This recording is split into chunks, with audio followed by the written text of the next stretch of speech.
The morning sun rose slowly over the quiet streets of a small southern town. Its golden rays touched everything with soft light, including the big courthouse where a very important trial was about to begin. No one in the town would ever forget this day. Inside the courtroom, the air felt heavy and tense, almost hard to breathe. A man in his late 60s, with graying hair and metal chains around his hands, walked slowly toward the place where the person on trial sits. His name was Samuel Carter. To many people in the town, Samuel was just another black man who had been accused of a serious crime. To the court system, it seemed like he was already seen as guilty, even before the trial started. But to two young adults sitting nervously in the front row, Samuel was much more than that. He was their dear father. He was their hero and savior.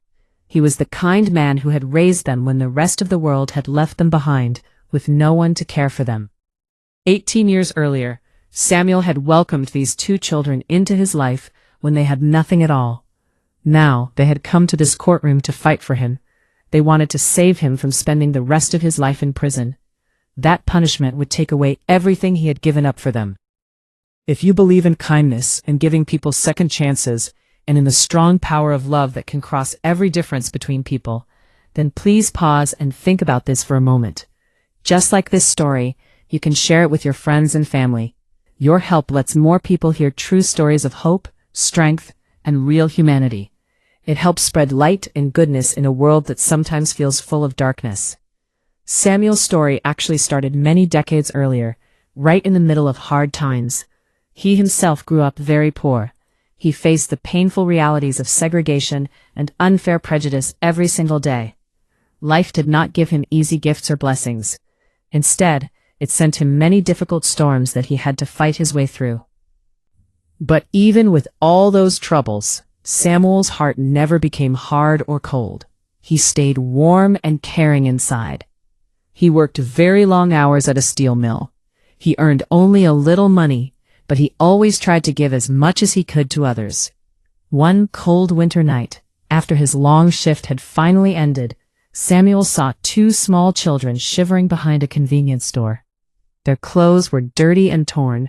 Their cheeks looked thin and hollow. Their eyes looked sad and lost. These children were brother and sister. The girl's name was Emily, and the boy's name was David. At that time, Emily was 6 years old, and David was 8 years old. Their parents had died in a terrible accident, and after that, the world had simply forgotten about them. No one wanted to take care of them. No one seemed to care what happened to them. But Samuel could not just walk past and do nothing. Something deep inside his own heart, maybe coming from the painful scars he carried from his own life, told him that he must help. He had to step in and do the right thing. He gently took the two frightened children to his small, simple home. It was a little wooden house with floors that creaked when you walked. There was barely enough food in the kitchen pantry. But even though the house did not have money or fancy things, it was filled with something much better: warmth, safety, and real love. Samuel gave the children warm meals. He tucked them into bed at night and softly whispered to them that they were safe now. They did not have to be afraid anymore. At the beginning, the children found it hard to believe. They had been hurt and let down by grown-ups before. But Samuel showed them, day after day, that he was truly different. He worked extra hours to buy them new clothes. He read them bedtime stories, even when his own eyes were very tired from working all day. He stood outside their school in the pouring rain, waiting patiently to walk them home. Even when some neighbors whispered mean things behind his back and asked why a black man would take in two white children who had lost their parents, Samuel never let it bother him. To him, real love did not have a color. Love did not care about boundaries or differences between people. Love was simply about caring for one another. As the years went by, beautiful changes happened. Emily grew into a bright and curious young girl who fell in love with reading books. David found out he had a special talent for speaking and debating. He had a strong fire in his voice whenever he stood up for what was fair and just. Samuel always encouraged them to study hard, to dream big dreams, and to believe that they could become much more than the difficult caste they came from. Raising the two children was not always easy. Samuel often went without meals himself so that Emily and David could have enough to eat.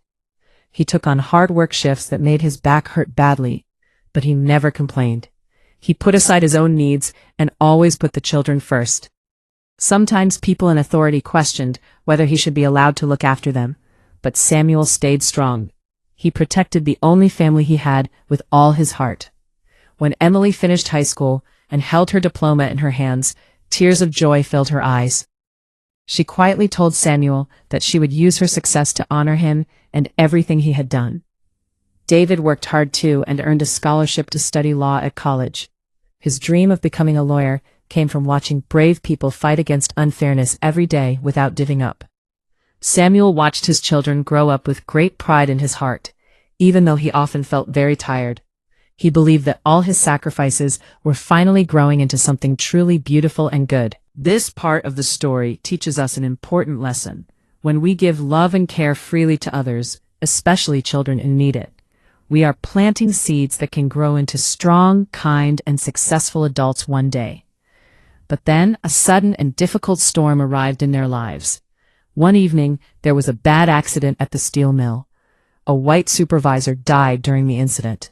Without any real proof or clear reason, people quickly pointed their fingers at Samuel. The air in the town became thick with old prejudice. Whispers spread fast. It must have been him. The police came and arrested Samuel. They charged him with a crime he did not commit. For the first time, the strong man who had always stood tall for his family now seemed to stumble under the heavy weight. He faced a serious trial where the possibility of spending his whole life in prison hung over him like a dark cloud. If you're enjoying this story, kindly do us a favor and subscribe to our channel. It is free and won't cost anything, but it means the world to us. We're just a small channel trying to grow. Thank you, and back to the video. It felt like the world was ready to turn its back on him once again.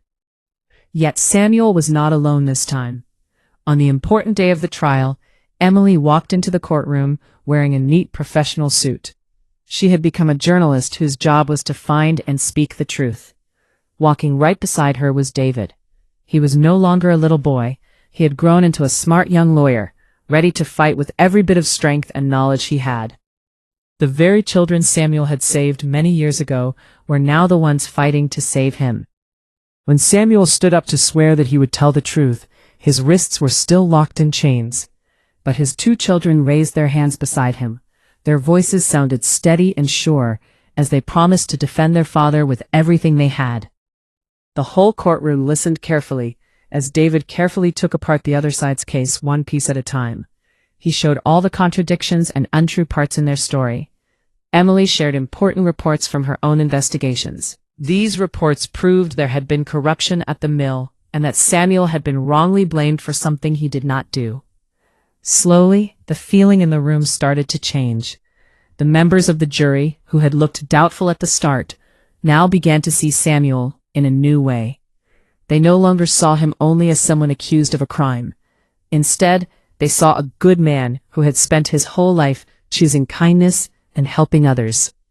The chains on his hands no longer looked like signs of guilt. They became symbols of unfair treatment and injustice. The hours in court felt as long as whole days, but finally, the moment everyone waited for arrived.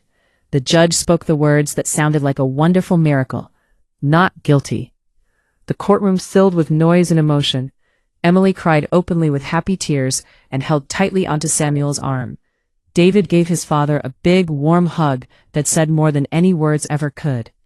After 18 long years of quiet sacrifice and love, given without asking for anything in return, Samuel was finally free.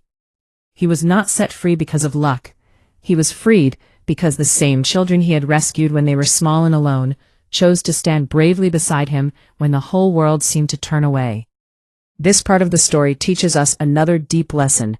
True family is not only made by blood.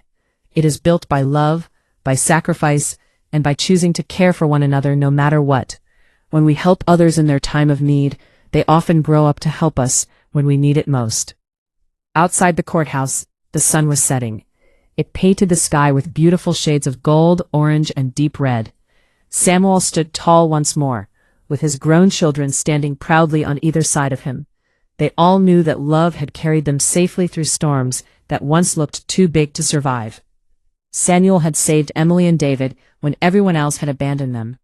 Years later, Emily and David had saved Samuel when he was wrongly condemned. Their story became much bigger than just one trial in a small town. It turned into a powerful example of the strong and unbreakable bond that forms when people choose family through love instead of only through blood. And so, dear friend who is listening or reading this, if this story touched something deep inside your heart, if it reminded you how strong kindness, sacrifice, and second chances can be, then please take a quiet moment right now. You can show your support by liking this story, sharing it with others who might need hope today. Every single like, share, and kind comment helps bring messages of love and goodness to people who are going through difficult times and need light in their lives. Before we finish, there is one more special thing we would like you to do. Please leave a comment below. Tell us which part of Samuel's story touched you the most. Or share a time in your own life when someone's kindness made a big difference.